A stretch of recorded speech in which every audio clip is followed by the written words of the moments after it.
Welcome back, everyone, to Talk to Me Tuesday. We are going to be talking about moving forward this week, and I'm really lucky to have Janine back to talk to us. And for those of you who didn't tune in a couple weeks ago, Janine is president of Nourish My Soul's board of directors and has a lot of experience in healing conversations and also is a parent of many children of different ages, so that was a great conversation the last time with parenting in a pandemic. But this week we want to talk about moving forward. And Janine, maybe you can explain a little bit about our thought process in this topic. Hello, everyone.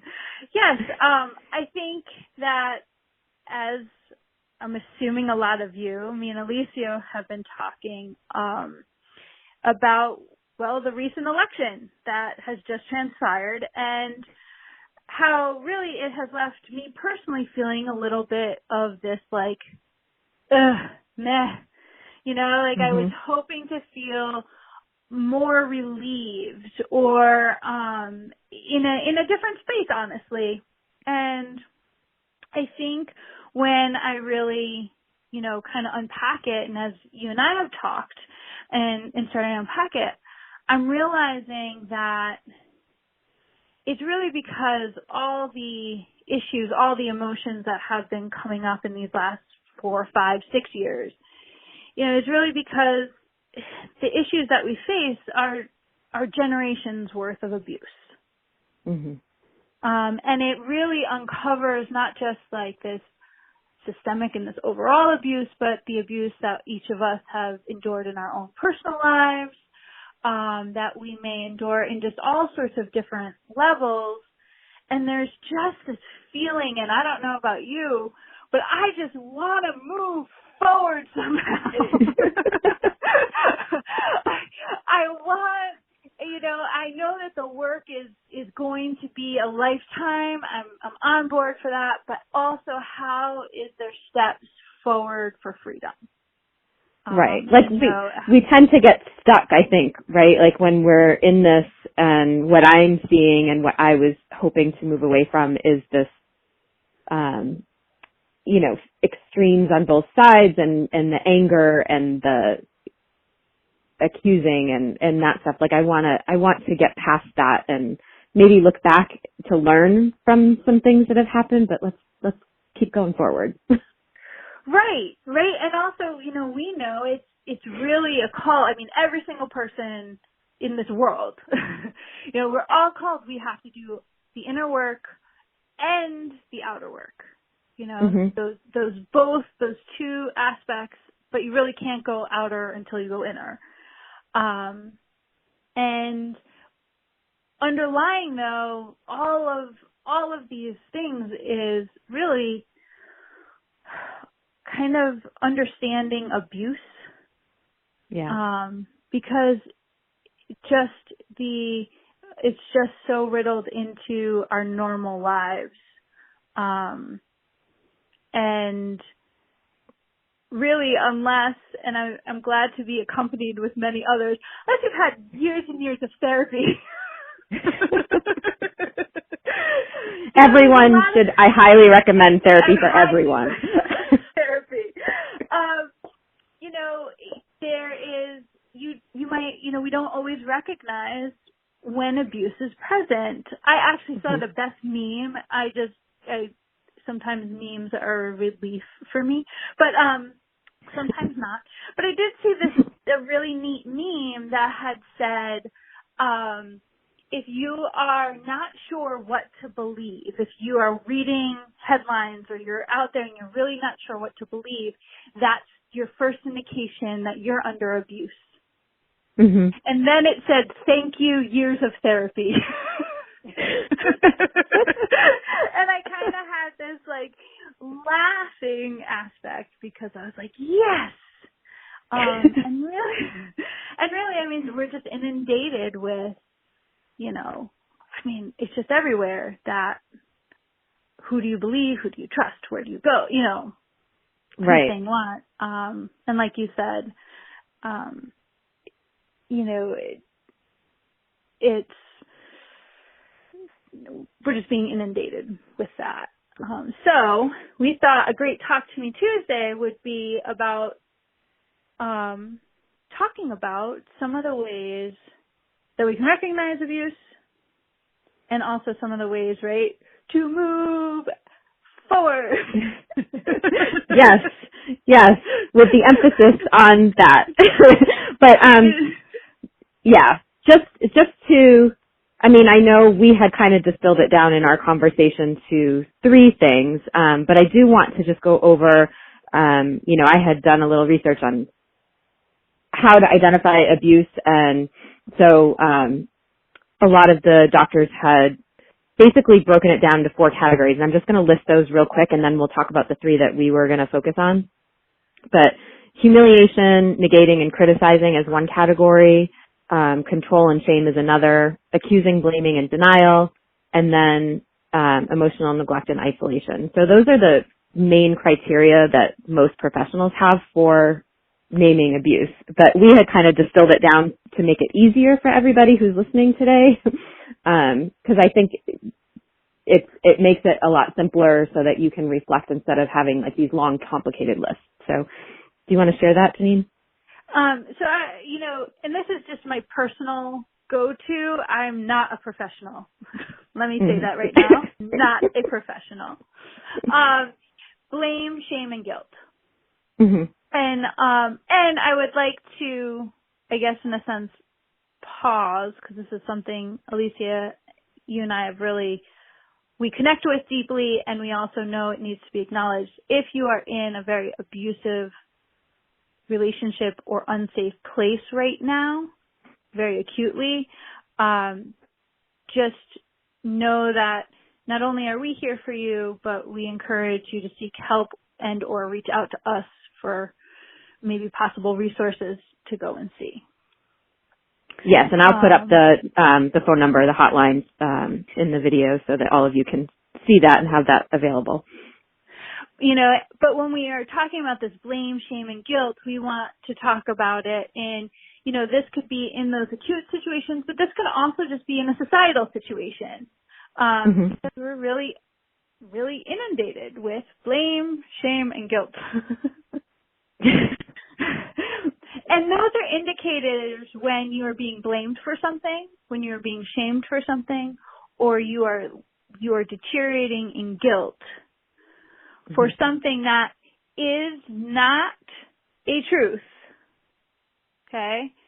You know that you're under abuse. And the reason why I say, is not a truth is because sometimes abusers can kind of turn it around and say, you're making me feel blame, shame, and guilt, when they really did cause what they're feeling it. But, when they're gaslighting. Hopeless, they're gaslighting. Right? So I just want to reiterate is blame, shame, and guilt when truly you know that you are not, that there is nothing that you have done, said, or anything, and you are feeling those feelings, even if you know that you don't want to feel those feelings. Mm-hmm. Well, shame in my teachings of resilience, shame is the most corrosive human emotion that we have. And even if you are the perpetrator of the abuse and you are feeling shame, that's an indicate, get help. That is just going to destroy you and the people around you. So anytime you feel shame about something, that is a huge red flag. You need to seek help. And that's exactly it. And I think the biggest thing, I think you hit the nail on the head, Alicia, is seeking help. Seeking help is so powerful. And when we talk about moving forward, one of the most powerful tools we have is to seek help, to unpack, if you will, what's going on in our lives. And that is for, no matter who you are, where you are, that piece is so powerful. I'll let everyone in on a little secret. Our Nurse My Soul board, we work together really well. And we're also friends.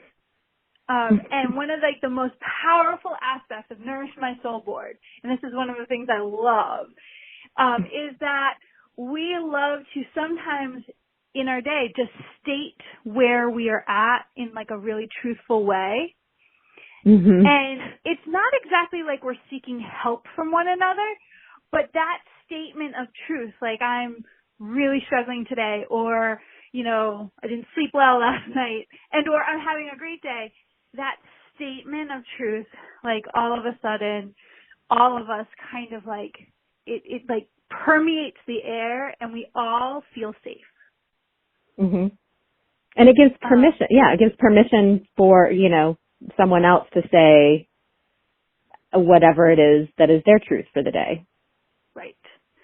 One of the things I had thought about, so again, like I was saying, this election has left me feeling meh. And I was thinking to myself, well, what is it that I'm really though seeking? And for me, I'm seeking a place of trust. Mm. Right? Like I want trust, and I want a place of safety. And I don't necessarily feel like I feel that yet. Well, it's so hard to know, like right now, the atmosphere around trust is like, who do you believe on what? You know, you've got everyone saying all kinds of different things, and so trust is really hard right now. Trust is really hard right now. I know for myself, you know, some people's decisions on who they voted for, it's really hard to trust somebody who voted against your family, right? Mm-hmm. That's the truth. It's like, you know, so trust is like just permeated through so many different things. Right, and so even like we're trusting each other to make the right decisions in terms of like wearing a mask and washing our hands. Right. Exactly. Or being truthful on whether they weren't supposed to, you know, like there is so much of this trust, and it really can perpetuate us to feel isolated, mm-hmm. to like retract, right? To go in and to go into kind of a dark place. Versus, right, I don't want that, you don't want that, we need to move forward. And I know that there's so many, like, right, I know in my soul that goodness, right, goodness will prevail, like, I know that. So that was where I went back and I kind of did myself a little challenge, and it was more challenging and has been more challenging than I thought. And to say, am I a trustworthy person? Mm. And can I trust myself? So number one was, how much of my word do I follow through with? And this is really funny, Alicia, and this kind of goes back to our, like, being the mom of many kids. I realized that I tell my kids or promise my kids a lot of things I don't follow through with. Mm-hmm. And just to buy you peace in the moment, I'm sure. Absolutely. You know, and again, so when I say this, I do this with the utmost compassion. I am not a perfect person. I'm not going to be a perfect mom. You know, but I was thinking about how ways, again, what are some tools that I can do in my simple life to create that momentum, that energy that I'm looking for in the greater mm-hmm. world. And so I realized that I promised my kids a lot of things that I don't follow through with. And I thought to myself, well, this is a place in which I can work on, in which I'm really teaching, right, the next generation. If you are a parent and you are listening, don't ever think that your advocacy work you aren't doing every single day. We do it every single day. Mm-hmm. You know, that creating a place where what I say, right, is trustworthy. Mm-hmm. Is a place that something I could do. And even beyond that, so my kids are grown, so I you know, I'm not able to apply that for myself in that context, but I am thinking of it in the context, like you talked about our board of directors, which I think we do really well with applying that. Like, we are honest. Like, if there's something that we're supposed to be doing, it is a brutally safe place for someone to say, that's not going to work for me today because, and it doesn't matter what the reason is, right? Like, we don't pass judgment, shame, blame, none of that. Like, it's, you know what, that's how it is, and it gives permission for the next person to say, like, I know I said I would do this, but I can't, or, this has come up, that has happened, and there's a lot of compassion around that. And because of that, I think that we are then able to hold each other at a higher accountability because we know that there's that honesty and integrity piece of it where no one has to feel like they're hiding or that they're doing things out of obligation. That they'll be shamed for not doing something, because they couldn't that day or what happened. Right. And then it allows an opportunity for others to say, what can I do to help you? Thank you for telling me. Like, I wouldn't have known. Yes, exactly. And that place of truthfulness, and that place of truthfulness creates that place of trust. And you're exactly right. It's like, and these are the things that we can do in our everyday in our everyday lives that start to create the environments that we are looking for to feel right as if we can move forward. As if there is some sort of change. And like I said, as I'm noticing this, my little example in my own personal life, I say it with the utmost compassion. I don't think I'm going to be perfect at this. Ever. That's why we call these things a practice, right? It's a practice. But, like you just talked about with the Nourish My Soul, because I think, like you said, we are really good at this in our board, is that if we create a place of that truthfulness and that trust, it creates that compassion, knowing that none of us are perfect. Right. And, leads to that moving forward. How can I help? Right.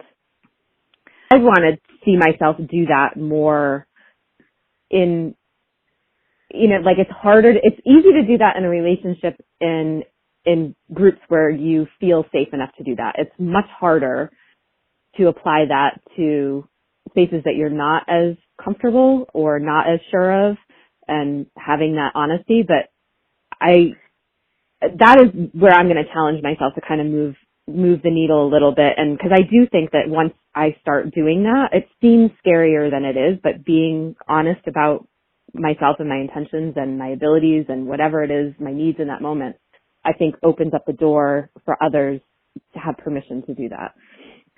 Absolutely. And I also think what it will also do is reveal places that maybe we need to move on from. And that's always, something that is a great indicator is, every one of us right now, we can think of the places that we do feel safe enough to be honest, right? And the places that we may really hold back that honesty or feel like we need to tiptoe around or feel, and those things are just awarenesses to show where, again, that threat of abuse kind of comes through very kind of subtly sometimes. Or is it an expectation, like because we've been because abuse has been so normalized, do we expect that the shame is going to come? And, that's a good way to kind of dip your toe in the water. Like, is this a positive relationship or is it an abusive relationship? Exactly. And no matter what, right, going back to that trust, no matter whether it is or it isn't, I can trust myself to be who I am. Right. And make the right decisions, and those getting probably a little too deep into this, but those, to me, even us, you and I talking about this and talking about focusing on this, it totally gives me this like unbelievable amount of excitement, energy that gives me an avenue to not look at the news. Right? Like I just have to say, like, I feel so excited. Like, I know for a fact that I'm going to wear a mask, right? I don't need to look at the news for that. I know for a fact that I'm going to look to create right now a movement of trust and honesty, because I know, and you know too, Alicia, that anything reflected in the outer world or anything in the, government, this and that, we're the people who make up all of those decisions. Right. So, how do we change it? Well, we do. Right. Starts at home. It's so dear. Yeah, and so that just gave me, I don't know about, I'm hoping our listeners too, but just gave me like this like little zip in my step of, yes, we can move forward. Yep. Yeah. So I think the best way to start is to write down all like your values and your like maybe I don't want to say it like as in a mission statement, which we do in Nourish My Soul, but like your values around that, right? Like what are your values? Where are your morals? What's important to you? And then reflecting on like, are you upholding that in your day-to-day interactions and decision making? We're not, like you said, we're not going to be perfect. And, maybe there's just one thing that you can focus on improving. I was about to say, and do that very compassionately, because we spent years and still are spending years on our mission statement as Nourish My Soul. It's kind of sometimes harder than we think, but what a great way, and like you said, it's why we call it a practice. It is really sometimes can help our brains even go through an ease of a day in decision making when we're like, does that uphold my values or am I somehow going against that? Right. And sometimes like if honesty is one of them. Yeah. Right. If honesty is one of them, am I, in this, and again, we're doing this with a ton of compassion. And for me, I have, I normally focus on my home life, right? Who's in my household and a few people outside my household. And the reason why is because that's enough work for me. Right. So I encourage you, as you start doing this, don't get overwhelmed that it has to be in every single area of your life at first. Right. And like any practice, the stronger you become, the more you're able to do it. So if you become really good at doing it with your family in your house, then it spills over into your other relationships and then your close relationships, and then it can carry over into others. And where this practice of trust and truth hook up is with, how we're talking about this underlying aspect of abuse that we've been facing. Is when you're in a place of trust and truth, you're in a place of safety, and abuse cannot live there. Exactly. It cannot live there. And sometimes I think we get wrapped, sometimes we need another tool, right, as we're unwrapping some abuse or unraveling the abuse that we might be experiencing on many different levels. It brings in another tool and another focus from, kind of focusing on the abuse to focusing on the creation of that safety and trust. Right. I really like that because I think sometimes like you can't see things for what they are until you kind of work on yourself and you work at becoming what it is that you desire, right? Like you can't see the things that are wrong until you start to reflect on yourself. Absolutely. And sometimes you can't see the things that are wrong until you experience that place of safety or calmness. And I know that from personal experience. Like sometimes if you've never experienced a place where you can be totally honest And I'm going to bring up Nourish My Soul. Nourish My Soul is the first board that I've ever been on where I can come and be like, blah. Here's my honest truth today. And having not experienced that, it wasn't until I experienced that I recognized in other areas like, oh wow, I haven't. I never knew that was a possibility. Right. I was conditioned in another way. So it's just allows that freedom to, again, move forward with hope. And just, I don't know, fill the space in the way we really want to live. I think that's the key. Like, I think we've, done things in a certain way for so long, and some things have been so normalized that, like you said, with the Nourish My Soul, it's just a small experiment that we had, and, it's working really well. And so now it's like, well, yeah, it does work. And like, why don't we do things this way, Right. So it makes you question other things. But yeah, so I do want to be mindful of people's time and wrap this up, because we are going to do more of a series. So we'll bring more to you about the unraveling of what has happened over the past few years and the way that we see ourselves moving forward. And hopefully all of you, and I hope everyone joins in the conversation and lets us know, what is it that you're going to be doing to build trust in yourself and some integrity in your own personal life, and then how that is working for you. I'd love to hear from everybody. Yes, and remember, compassion for yourselves and grace. Yes, compassion. Because we are giving you compassion and grace, and so that we're doing this. We're all doing this. To be able and none of us are perfect. So, I'm happy to share all of my struggles and, all the things that I get wrong as well on the way. As much as I share possibilities and practices that work well, again, these are practices. So there are good days and there are not so good days.